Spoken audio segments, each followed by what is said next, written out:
大家好，我是 Masa。看到这个 kabayaki 就是蒲烧的字，我们都会想象的是 unagi 就是鳗鱼嘛，因为它是高级的食品。我小时候只有特别的日子，我妈妈才买回来。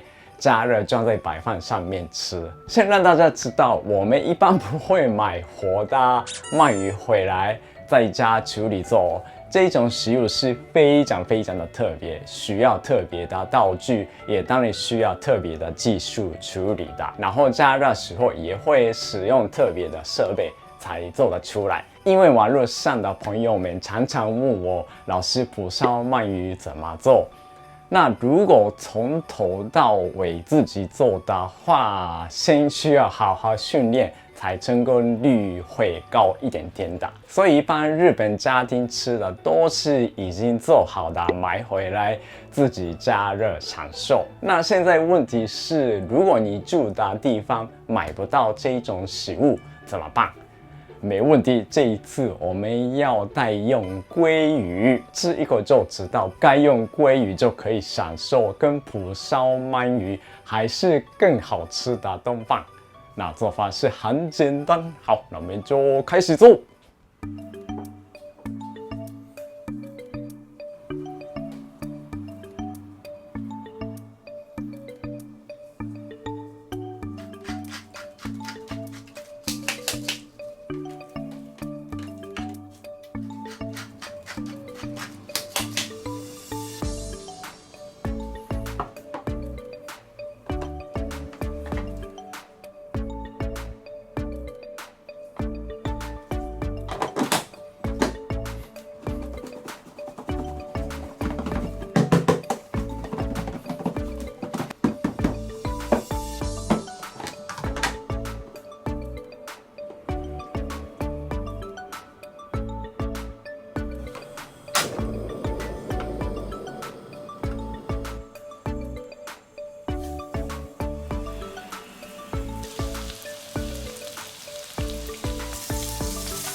OK， 这样子就有非常好吃的 Sake no Kabayaki酒完成了。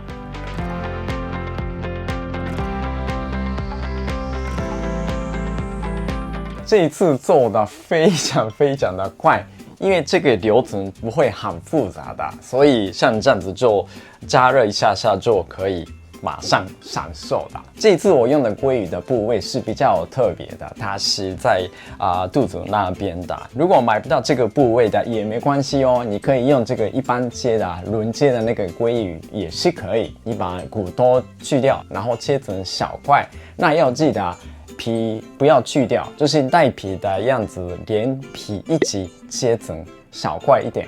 然后一样放是沾粉煎好就好了。那么我们这边就赶快开始吃喽，非常的重。OK， 好，看到这个就口水子流出来。ではいただきます。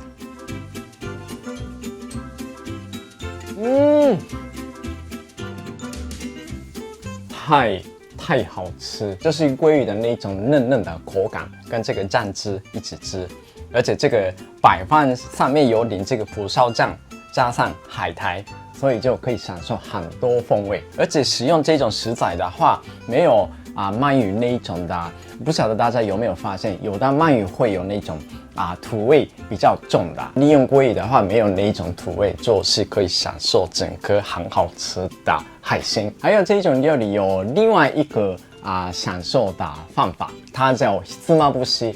原本是像这种料理装在这个おひつ，就是一个木头的桶子里面。然后你可以挖出来直接吃，或者是你可以做成有一点像泡饭的感觉。其实做法是很简单，你就准备一个碗，你可以吃大概一半。然后你想要做一些变化的话，你可以把这个剩下的饭装在这种碗里面，然后把这个料放在白饭的上面，然后你可以淋这个日式高汤哦。嘿嘿，蛮有气氛的。然后上面可以装一点葱花、wasabi， 撒一点白芝麻。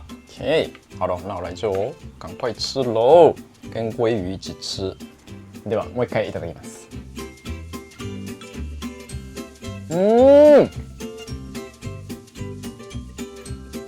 这个也很好吃，太好了！这样子就在家买回来这个鲑鱼，可以享受2种不同种类的料理。好，这一道料理重点有2个，食材最好沾粉再煎，这样子可以封住食材里面的肉汁，也很好蘸酱，每一口可以享受滑润的口感。然后另外一个是糖，这一次用的量比较多，它的效果不只加甜味，还会加上整个料理的コク，中文应该可以说厚度吧。酱油跟糖煮到浓缩一点，就会有鲜甜的美味。那如果你用的海鲜部位油分不太过的话，这样吃里面再铺一点奶油也很好吃哦。反正现在很不方便去海外旅行，无法吃日本当地的美食，其实在家也可以做很接近的料理。那如果有兴趣的话，可以做做看。谢谢。哦，对，如果你住在台北的话，有一家很好吃的餐厅，我记得它叫好像是欧古拉还是口古拉，口古拉的样子吧。那一家也很好吃的，我去过很多次，每次都点他们的ひつまぶし。如果有兴趣的话，可以试试看哦。